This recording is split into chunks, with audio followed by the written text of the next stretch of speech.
We've come into Iron Bridge Gorge. These are the original furnaces that are remaining of the 18th century. It apparently was built between 1757 and 1759, and it is the only furnace that is still remaining in England. So pretty unique thing to find. It used to be part of a whole complex, so behind here used to be offices, factories, everything.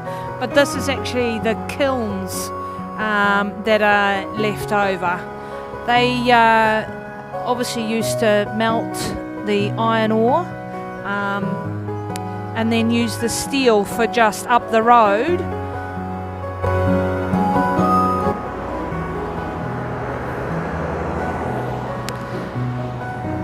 And then use the steel for up the road to build the bridge. So this really is a spot of the beginning of the Industrial Revolution in England. And over here is the river. So we're right in the gorge. Pretty amazing. We're going to go and explore.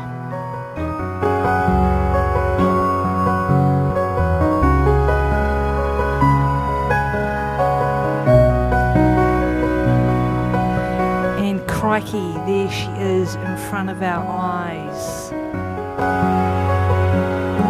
I actually even think that this is the first bridge made out of steel in the UK. The reason actually why we are here today is because Mark and I saw a documentary on it years ago. Gosh, there's some more ruins there across the way as well. But what they don't show you on these documentaries, and I will show it to you in a minute, I find it very, very interesting. That is old technology, but do you see there in the distance new technology? That looks to me like a power station. Lovely, lovely little town.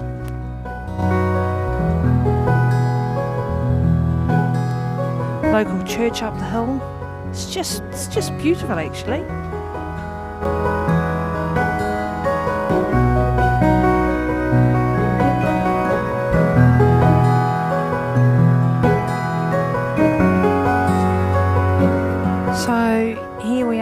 Just come down to a platform very close to the river. This was indeed the first steel bridge built in the UK.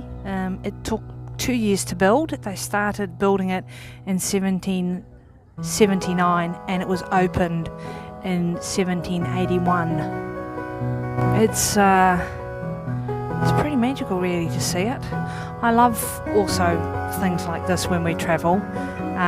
My father was a mechanical engineer, so I really appreciate engineering wonders of the world, and this would have been at the time one of the engineering wonders of the world. Beautiful. God, imagine the craftsmanship that's gone into that. So the other thing I just wanted to talk about briefly is you can walk right along the side of it. Mark has just gone. You can walk around it.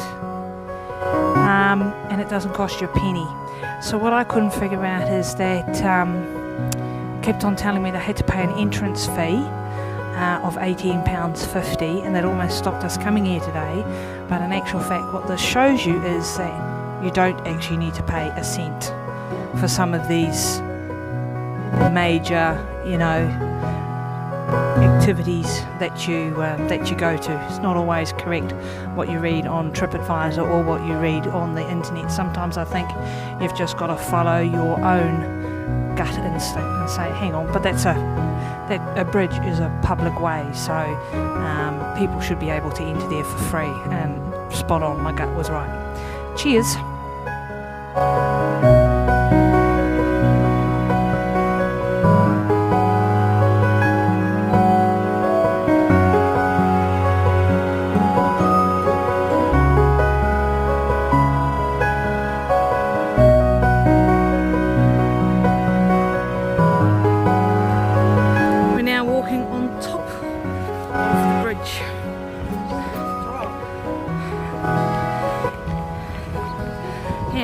English heritage, so it's a UNESCO World Heritage Site.